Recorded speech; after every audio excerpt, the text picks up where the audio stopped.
Yo, okay. He didn't want me to rotate the phone there. What's up? Okay, it's very dark. I don't know where to go. You won't be able to see me here. I was going into the forest, but it's super dark.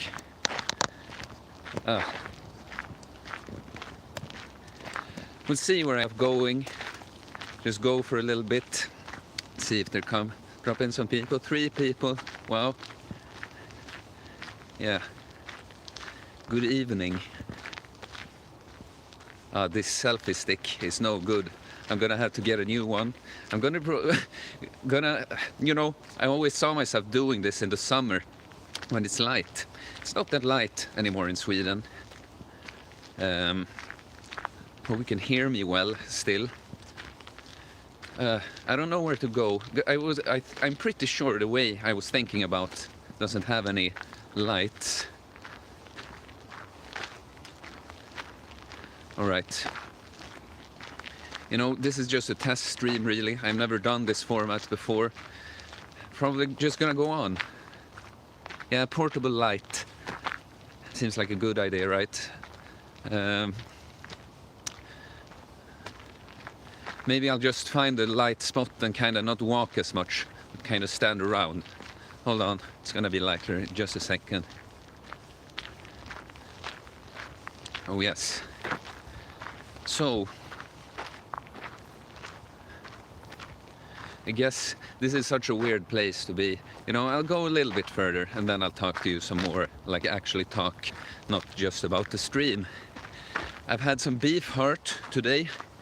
It was great. I've never had it before. It kind of tastes like the muscle meat, but it's much cheaper, a lot more nutritious. So that was awesome. I made a stew. Yeah, it was really good. Sorry about the darkness again. See, it's this. All right, 4 people, wow, it's good. You can always press the like button, It's always nice. So this is kind of a cross section. I don't think there's that many people out now, but whatever. Let's do it here. So, the uncommon sense. How did it start? How did it begin? If you see, I put in the description. How did I go from a skinny fat loser to a ripped son of God?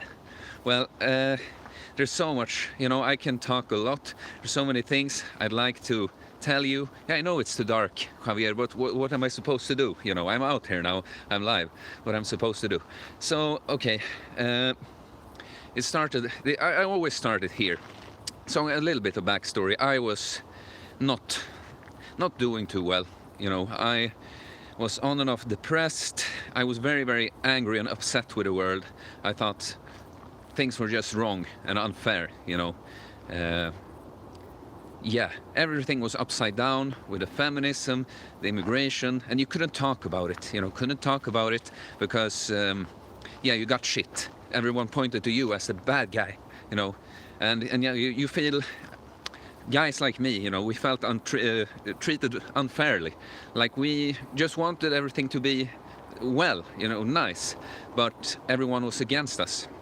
So one day I had studied to become a journalist because, yeah, it was naive, but I was hoping I could make a difference this way. I very much thought that the newspaper was just lying, about everything, or at least, if not lying, just certain opinions got a good place in the media, So naive as I was, I tried to become a journalist, and it kind of, I think I was living a lie all the time. I kind of think I knew very early that this was not going to work out because the school was such a feminist school. Södertörn, if you know it, the Swedes, just it was ingrained with all of these ideas already at the school level. But, I kept doing it because I was so lost in life. Like, what was I supposed to do? I just kept studying, getting the little, the money you get to study, and I view this as my job almost. And so when I had almost finished studying, my world kind of started come tumbling down. I was like, ah, shit, what am I supposed to do? I've had a summer job as just a customer service job on the phone. Rental cars, I took reservations and handled stuff with that. I liked the job, you know, nothing special. It was a temporary job, but I kept working there. I kept working there afterwards and took a study break because I started realizing, oh shit, I don't want to be a journalist. I freaking hate this thing. I'm never gonna, you know, I had done some interviews to get like an internship, and I was like, no, I could just tell from the people I met and stuff, I'm gonna have to pretend to be someone else, gonna be all undercover. I can't write about the things I care about that I think are important. And so I just kept doing this job, you know, kept reading on the internet, kind of very far right stuff, to be honest, you know. And then finally one day at this job, from nowhere, the job, it couldn't, you know, the job wasn't a big deal for me. If you see, like, some people have a hard time being on the phone with people that get mad and upset at them. That was never a problem for me. But then all of a sudden one day, my world just broke. It was all too much, this situation in my life. I just remember it had nothing, my phone, it wasn't on the phone. All of a sudden I just felt like all the lights, it was so strong, you know, and every line when people talked, it just flew like knives in the air. And I watched my hand, and it was like just trembling like this, and I was freaking out. I was like, what is going on right now? Like, and I started thinking, like, it felt like, has someone drugged me? You know, what has happened? How can this happen? I'm just here at work. It's a normal day, you know. And finally figured I have never really heard of a panic attack. You know, I've had panic before if I've been nervous, stressed about something real, but this was out of nowhere, just a normal day at work. And so, but this was what my very, very stressed brain figured out, that shit, I think I'm having a panic attack. This must be what a panic attack is like. And, you know, I was so, you know, it's embarrassing, and I'm gonna come back to this, because, like, why? I was just, you know, everyone liked me at the job. I was doing fine, you know. Yeah, it was an okay job, you know, to have for a while, and yeah, I was funny there at work. We got along great with. I was, you know, liked by people, and it was so embarrassing for me to think that I'm gonna have to show now that I'm just, like, what, you know, you see what I'm saying, right? I'm just crazy. Like, what's happened with me?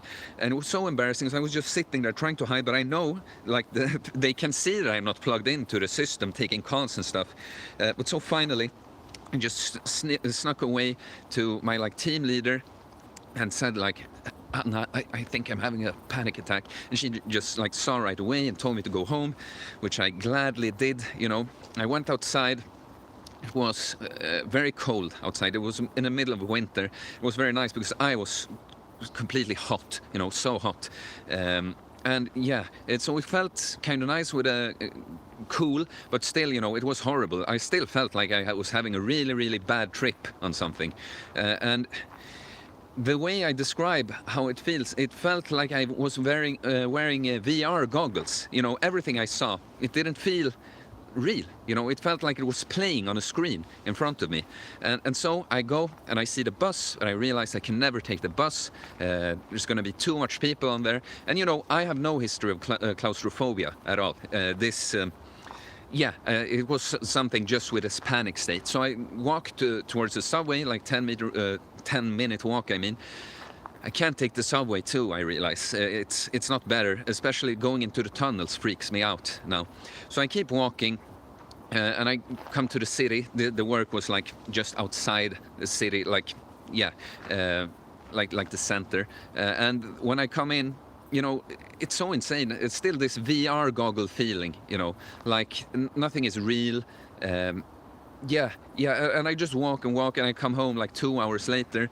When I come home, I look at my hands, and it doesn't feel like it's my hand. It's like I can react. If I'm looking like this and I see my hand enter my field of vision, I can go like that, you know. And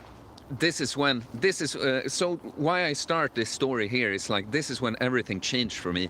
I had to become humble right away. I had to realize, okay, something has gone really wrong, because I know I'm not crazy. I can tell I'm still behind all this, even though I feel like I'm going mad. It's insane what is happening. How can this happen to me without any drug involved or so?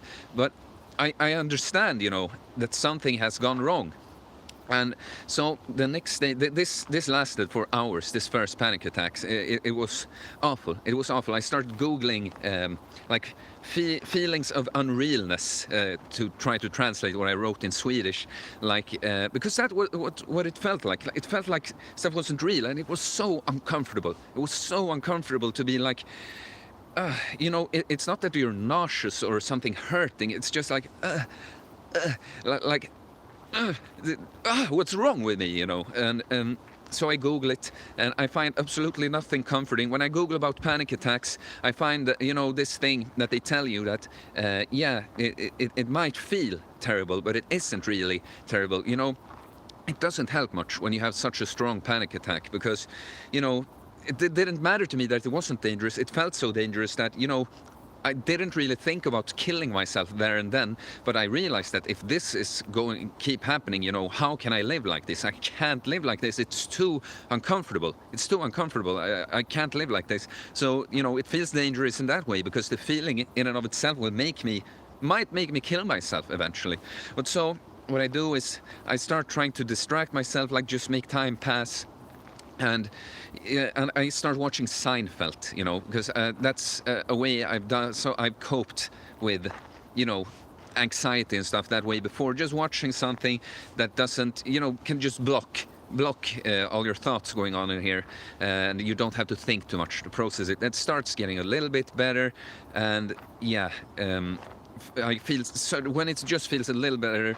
I start feeling really, really grateful that, oh wow, it wasn't forever at least. But I realized though, because I'm still so exhausted from this, I realized this was not the last time this happened. So the next day, I can't go to work. I'm exhausted. I'm just absolutely exhausted. I felt like I ran a marathon or two the day before, But I realized quickly though that if this is going to get better, I can't just sit at home. I can't just I'm gonna rot away. I can't hide away from this. I'm gonna go confront it. And this is why, and once again, this is why I start telling you the story here, because in my life earlier, I had fled discomfort a lot, and this was the most uncomfortable thing that ever happened to me. But finally I learned I can't go hiding from stuff. Sometimes you gotta face it, So what I did was I ended up going on sick leave for 50%, so I could still go to the job, but not fully just stay at home, but give myself a little break, not work the whole day. But many days I went down to the subway to take the sub, and I just saw all these people there, and it's so hard to describe. It just felt so uncomfortable being there among all the people. And once again, I've never been like a shy person that doesn't like being out in people, out among people, and stuff. But yeah, and so many, like, I don't know where to go next, like, so many very, very uncomfortable things I had to face. Sorry, some notifications there. But so, for instance, like, let's say this hobby thing I'm a part of, like a group, a music group. I was in the board, and we had a board meeting, and I stressed myself up so much. I had to go there and perform and deliver my thing about it, and it was just awful. I knew when I was facing there, I'm gonna come there with a full-blown panic attack. It's gonna be the case, but I did it anyways.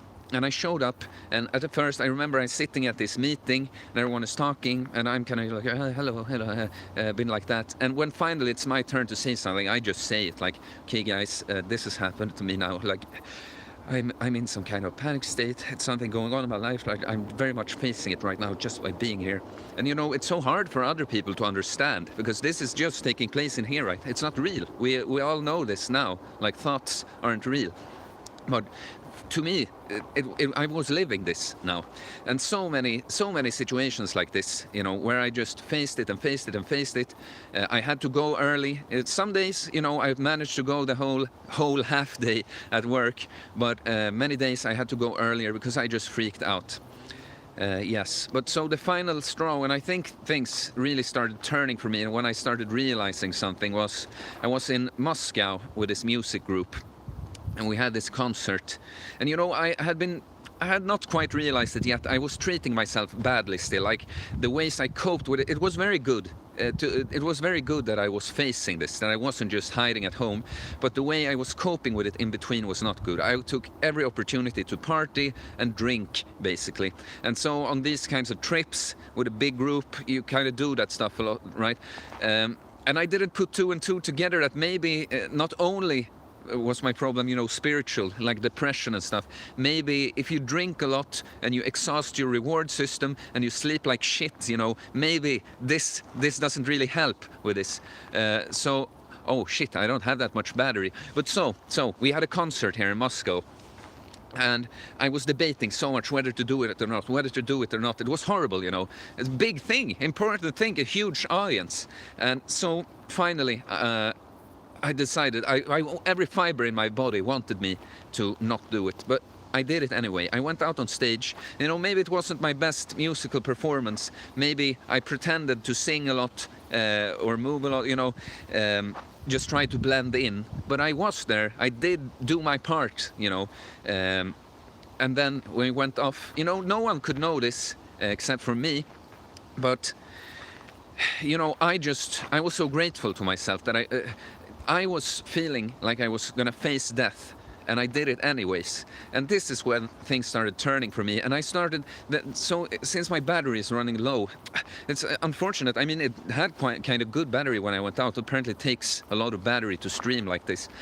But the lesson I learned from the panic attacks was that thoughts aren't real, first and foremost. That even though I felt like I was dying so many times and that it was so embarrassing and such a big deal with all of this, it wasn't. It wasn't. So this is what I learned just facing the panic attacks over and over again.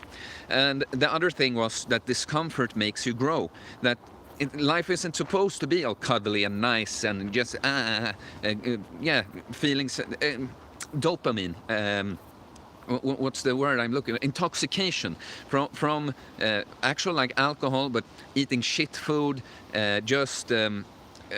having sex with strangers, Tinder, watching porn, all these pleasures, this is temporary and will leave you exhausted and empty and sucked, drained of energy afterwards. It's actually doing the tough things, the challenges, the discomfort that makes you grow and feel good long term. And I learned this from the panic attacks because I started loving myself so much that I put myself through this horrible thing, and I came out and felt so much better about myself afterwards. So, can I see the battery here now? Okay, it's fine. But yeah, so when things started turning, I didn't have, I still felt very exhausted and anxious a lot of the time. But this is when I stopped having the actual panic attacks because I conquered them. I learned they weren't real, And so what more can I do, And this is when I started training. At first, I just did a negative pull-ups. I had a pull-up bar at home that I had used some before, just negative pull-ups because I was a little bit too fat. I could do like 2, but I wanted to do more per set. So I just stood on a chair and went slowly down like this. I started walking more. I went on basically the chicken, rice, broccoli diet, which isn't optimal, but it's a lot better than eating. I should tell you about my lifestyle before. Like apart from drinking and partying a lot, I was so lazy. I ate microwave food, pizza, kebab, cheap shit food that I could, just didn't have to make a big effort to get. And yeah, so all of this was just a huge change. And then, baby steps. I started sleeping better. I started drinking less. And yeah, this is kind of when, of course today I'm way more fit and I've come further in my like spiritual awareness as well. But when I started doing this is when I consider myself, cured. And I actually started thinking that I was believing in God. This is how I found God. It's hard. I think it's hard to describe God, because I totally did not. I was a hardcore atheist always before, but like very intellectual and up my own ass about it. Like, where's your proof? Where's your proof? And yeah, yeah, I know church is starting soon. The chat messages pops up every now and then. But yeah, God to me, to me, I started realizing, God, that I had been fooled by so much. I have to say, with the feminism and you know, immigration and the politicians and the media and everything, I had blamed them all. I blamed them all, but it was an illusion. You know, it might be true, some of the things I thought about, but it wasn't all of those things' fault that I was feeling like shit. It was my fault. I didn't take responsibility. I didn't do, you know, how can I expect women, for instance, if I was angry with a feminist, how can I expect them to be better than me when I'm just an asshole, you know, looking for sex and, yeah, just being a lazy degenerate and complaining and whining about feminism all the time, you know, all of this. And being able to see the truth behind all of this, I can't put it better into words. This is how I found God, being able to see the truth always. Yeah, and realizing that what's going on in here is not real, you know. It's what's behind all of that, the panic attacks that it started for me. What's behind the panic attacks, that's what's real. And ever since, I've been on this self-improvement journey, trying to be better always. And since I've done such a huge change to myself, you know, I'm very happy. I'm very grateful that this happened to me. My life, it was the best thing that could have happened to me, the panic attacks. My life has never been this great before. And so now I'm on this quest. I'm trying to help as many other people with this as possible. Yes. And so, yeah, for pretty much 2 years, I've been doing this and feeling like this. And obviously, like training-wise, when you talk about it just factually, I've progressed a lot since then. But I did do quick progress there. Lost a bunch of weight, built some muscle. You can go on my Instagram, the link is in the description here. You can see if you scroll way back, like just the first year. The first 4 months is a huge transformation, but it's a little hard. It's somewhere in between. And yeah, I can't put up a picture of it here now. But yeah, my phone is gonna die here pretty much soon. But this was a little test stream doing this live. It's unfortunate because I want to reach you Americans too, but now it's like at the time when you're out and about too, aren't sleeping still. It's getting darker in Sweden. I'll have to find a better spot to do this, I guess. But yeah, thank you for watching, those of you who did. I am coaching some people, by the way. I want to say that here in the end. I've got up and running with some guys. Only guys so far. I know some women asked me if I did coaching way before I started. If some of you are watching, hey, please contact me through Instagram. I am helping some people lose weight and gain muscle, and also even some people with the issues I had with the panic attacks and stuff. I think it can really help you with that. You know, I work as a personal trainer too, but my dream is obviously to have my own thing going where I don't only, you know, train people for an hour in the gym, but actually make you help you change your life physically, spiritually, mentally, everything. So, all right. Yeah, avoid the gold diggers and peace out, everyone. Thank you for watching this stream. And yeah, we'll do it more in the future. I'll get better at it, hopefully. And yeah, peace, guys.